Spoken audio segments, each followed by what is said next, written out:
ఈ వేషం ఏసాక మావయ్య మేము టెంపుల్‌కెళ్ళాం గదా! అక్కడ పిల్లల నుంచి పెద్దవాళ్ళ దాకా దడుచుకున్నారు మావయ్యని జూసి.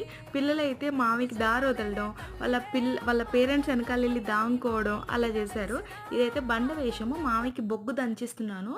కొంచెం వాటర్ కలిపేసి అలా దంచిస్తే అది కొంచెం పేస్ట్‌లా వస్తది గదా! సో, అది బాడీకి రాసేసుకుంటారు.